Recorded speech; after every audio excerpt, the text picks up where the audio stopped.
순자산만 800억 이상, 무려 시청률 50%로 우리나라 절반을 3순위 신드롬으로 물들이더니 미친 비주얼로 대통령까지 매료시켜 일명 주원 신드롬까지 만들면서 킬램신 몇 살 때부터 그렇게 이뻤나? 여자들에게 재벌 3세의 잘못된 로망을 가지게 해버린 그의 이름, 현빈! 난 이렇게 멋진 여자를 본 적이 없어. 이게 내 대답이야. 하지만 배우 현빈으로 성공하기 위해 사람 김태평이 가족과 겪어야 했던 갈등과 담담하게 이야기했지만 그를 지금도 고통스럽게 하는 그의 외로움을 생각해보면 약 20여 년 동안 매년 꾸준한 활동을 이어오고 있는 그가 마냥 운이 좋아서 잘된 것은 아니라는 걸 비로소 알 수 있습니다. 현빈은 1982년 서울 송파구에서 2남 중 막내로 태어났어요. 아기 때부터 이미 비주얼 완성. 학창시절에는 너무 잘생겨서 길거리를 다니면 번호 따기가 일상이었다고 하죠. 현빈 영동고 연극반 매진이야. 그 표를 구하기가. 이미 그때 연예인이 아닌데도 머리가 마비될 정도로 여고생들이 이렇게 와 이럴 정도로 인기 많았어. 교사였던 부모님은 현빈에게 수영을 가르치면서 훗날 경찰대학에 진학해서 평범한 공무원이 되기를 바랬어요. 6살 때부터 수영해서 중학교 때까지 수영을 하고 꿈이 경찰대학을 가는 거였어요. 그래서 부모님들도 그렇게 생각을 하고 계셨었고, 그렇게 현빈은 6살 때부터 중학생 때까지 약 10년간 수영을 배우게 됩니다. 말이 10년이지 현빈은 이때 극심한 스트레스를 받았습니다. 바로 수영장 소독약 냄새 때문이었죠. 지금도 아직도 기억에 남는 게 수영장 그 소독약 냄새가 너무 싫었어요. 놀고 싶은데 계속 수영해야 되고. 그래서 그는 한 가지 깨를 생각해내는데요. 바로 머리 적시기 수법. 하필 그날은 수영훈련에서 스쿠버 장비를 착용하고 25m 고강도 잠수까지 한다고 한 날이어서 현빈은 수업에 빠지고 대신 머리만 적시고 집에 가기로 계획을 세웠죠. 집에 갈 때 수도가 가서 앞머리에 물을 적셨어요. 당당하게. 누가 수영하고 왔어요. 뒤통수를 때리셨어요. 왜? 앞만 적시고 한 거예요. 그렇지만 현빈은 이에 굴하지 않고 이번에는 입에 손가락 넣어서 토하기. 그냥 아프다고 하면 꾀병이라면 다시 수영장으로 보내실 뻔했기에 현빈은 일부러 토하는 모습까지 보이며 수영장에 가지 않으려고 했습니다. 정말 하기 싫어서 손가락 넣어서 토했었어요. 수영장 가서.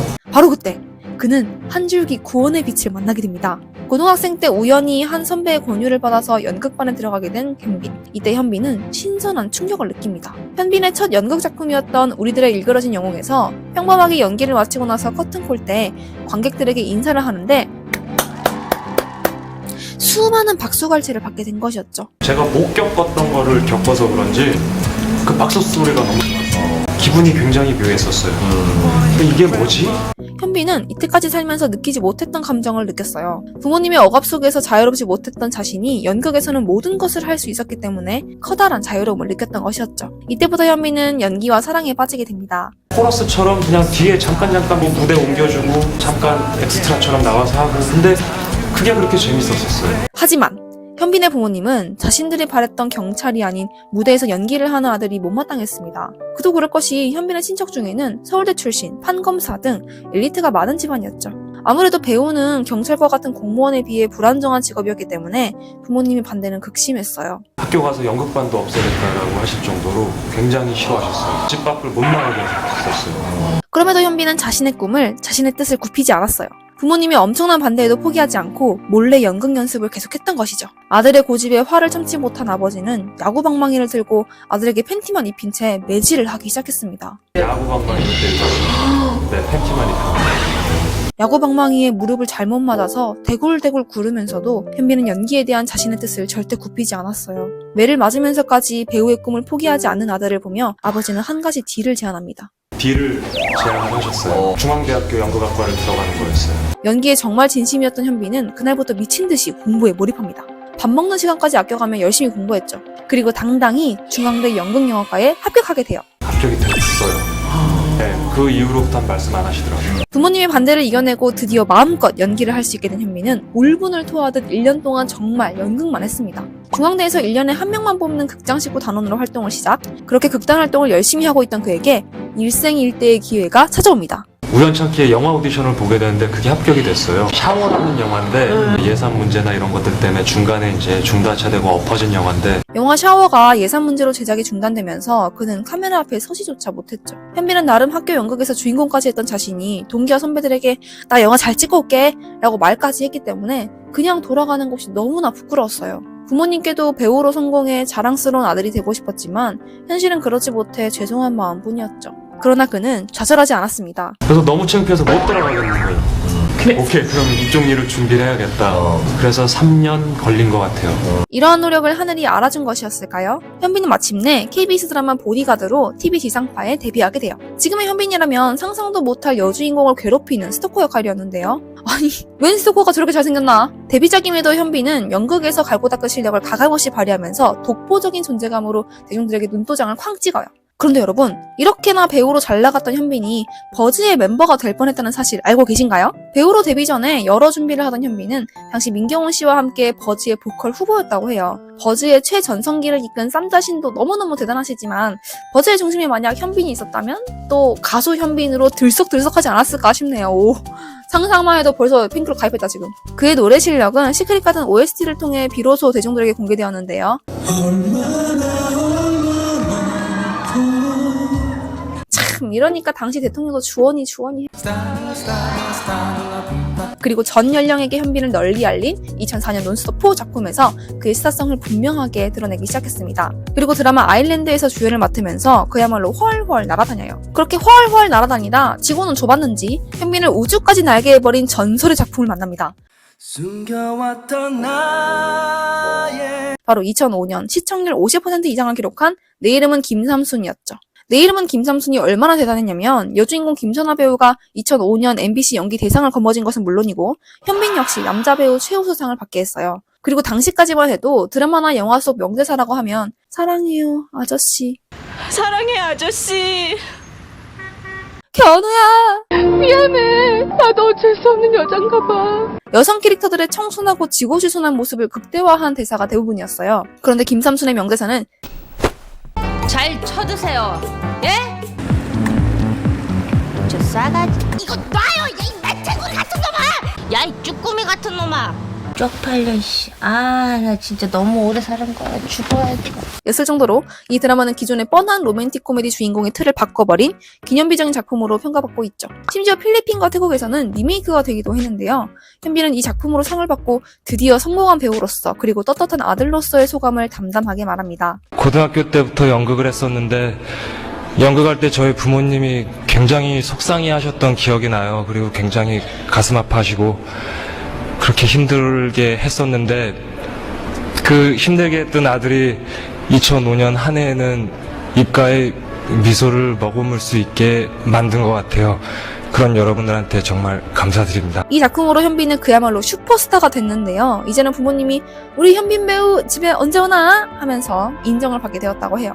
지금은 어느 누구를 안 부럽죠. 이렇게만 보면 현빈이 데뷔 이후 성공 가도만 달려왔을 것 같지만 사실 그는 실패도 굉장히 많이 한 배우예요. 나는 행복합니다, 드라마 친구, 그들이 사는 세상 등 시청률이 저조했던 작품들도 있죠. 그렇지만 현빈 배우는 작품을 선정할 때 대중성보다는 대본을 보면서 작품을 선택하는 소신을 가지고 있고 작품이 실패할 때마다 이렇게 생각한다고 합니다. 윤수라는 역할을 해서 욕 먹으면 또 얼마나 먹겠어요.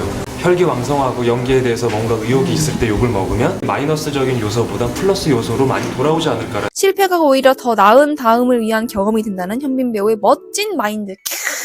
저도 저번 영상 실패해서 이번 영상에 썸네일을 좀 어떻게 이러한 긍정적인 마인드 덕분에 도전을 거듭할 수 있었던 현빈 배우는 또다시 엄청난 작품을 만나게 됩니다. 바로 시청률 35%를 기록한 2010년 작품 시크릿 가든. 이 작품은 전국의 여자들을 길라임으로 만들었고 길라임 씨는 언제부터 이렇게 예뻤나 등 조금은 오글거릴 수 있는 김은숙 작가의 대사들을 현빈은 너무나 멋지고 완벽하게 소화하면서 전국은 주원아리의 몸살을 앓게 됩니다. 반짝이 트레이닝복의 거품 키스까지. 시크릿 가든의 모든 것이 트렌드가 되며 2000년대에 이어서 2010년대 역시 로맨틱 코미디의 정점을 찍은 현빈 배우. 이제 다시 물 들어올 때 노져야지 싶었는데 그는 시크릿 가든의 열기가 한창일 때 돌연 군입대 선언을 합니다. 그것도 심지어 힘들기로 유명한 해병대에 지원하면서 말이죠. 그는 군입대에 대한 인터뷰를 하면서 인기에 초연한 모습을 보였는데요. 2년 후엔 관심이 이렇지 않을 거란 걸 알고 있다라고 하며 인기보다 오히려 다음 작품에서 대중들에게 어떤 모습을 보여드릴지를 고민하는 그의 생각을 드러냈습니다. 전역 후 현빈 배우는 한동안 꾼, 협상과 같은 상업영화에 출연했어요. 그러나 그의 전역을 기다린 팬들의 기대치가 너무 높았던 걸까요? 두 영화의 흥행 성적은 각각 400만, 200만에 그쳤어요. 게다가 그는 너무 오락적인 작품을 하는 게 아니냐며 않았다며 비판을 받기도 했죠. 그러나 현빈 배우가 전처럼 메시지가 뚜렷한 작품이 아닌 오락적인 요소가 있는 작품을 선택했던 것에는 다른 이유가 있었어요. 자신의 사생활과 개인적인 의견을 미디어에 잘 드러내지 않는 현빈은 서면으로 공개되는 인터뷰에서 연기자는 외로운 직업 같다는 말을 했는데요. 연기란 문자를 영상으로 담아내는 일이고 결국 표현은 당사자가 해야 하기에 홀로 고독하게 싸워야 하는 일이라고 했죠. 수많은 배우 지망생들이 카메라 앞에 서길 바라지만 막상 카메라 앞에 섰을 때 배우가 홀로 감당해야 하는 외로움과 그는 홀로 싸우고 있었습니다. 당시 영화 흥행 성적이 좋지 않아 슬럼프에 빠졌던 그는 자신이 가장 좋아하는 질문 왜를 다시 스스로에게 하기 시작했어요. 나는 왜 연기를 하는가? 나는 왜 영화를 만드는가? 그리고 고통 속에 탄생한 작품을 통해 그는 그저 관객들에게 위안을 주고 싶다고 표현했죠. 영화가 상영되는 2시간 동안 일상을 벗어나 다른 생각하지 않고 그저 즐길 수 있길 바랬던 현빈 배우. 자신을 통해 단 1초라도 위안을 얻을 수 있길 바라는 마음에서 그는 다소 오락성이 짙은 가벼운 작품일지라도 관객들을 생각하며 작품을 선택했던 것이었습니다. 그의 꾸준한 진심은 결국 그에게 2000년대, 2010년대를 이은 2020년대 레전드 작품으로 그를 이끌어 주었어요. 바로 우리나라를 넘어 전 세계적인 사랑을 받은 작품 사랑의 불시착. 사랑의 불시착은 분단 국가라는 우리나라의 아픔을 유쾌하면서도 감동적으로 그려내며 엄청난 인기를 끌었죠. 그리고 그는 이 작품을 통해 평생을 함께할 반려자를 만나게 됩니다. 드라마 비하인드 영상에서 두 사람을 보면서 이정혁 동무? 세리 동무를 진심으로 좋아하는 거 아니네? 라는 의심이 들게 하면서 둘의 열애설이 끊임없이 나왔었죠. 두 배우는 드라마가 끝난 후 결국 결혼회까지 올인하게 됩니다. 둘의 결혼식에는 평소 현빈 배우와 절친하기로 유명한 선배 장동건 배우가 축사를, 가수 거미 씨가 축가를 불러 화제가 되기도 했어요. 두 사람은 알려진 자산만 약 800억 이상으로 둘 다 엄청난 스타 커플인데요. 최근에도 둘이 함께 어려운 소아청소년 환자들과 미혼모 가정을 위해 1억 5천만 원을 기부하는 등 선행을 이어가고 있어요. 너무 멋지다. 12월 25일 크리스마스에 현빈 배우는 작품을 통해 또 다른 선물을 들고 올 예정인데요. 바로 하얼빈이라는 독립운동가 안중근 선생님을 주제로 한 너무나 뜻깊은 역사작품으로 돌아온다고 합니다. 그 누구보다 연기에 진심인 현빈 배우가 그려내는 안중근 선생님의 이야기. 얼마나 진정성이 담겨 있을까요? 벌써 너무나 기대가 되는 거 아니요? 진짜 솔직히 현빈 배우님 처음 뵀을 때 그냥 잘생기고 어려움 없이 잘한 배우라 생각했었어요.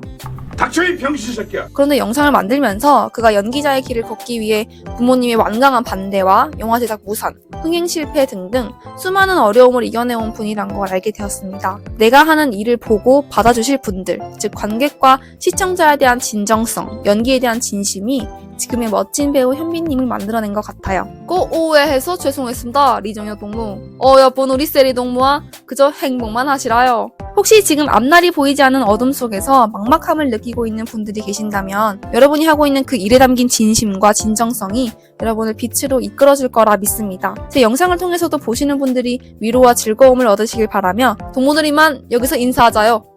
북한 사투리 이거 너무 입에 붙었네 이거. 그럼 안녕!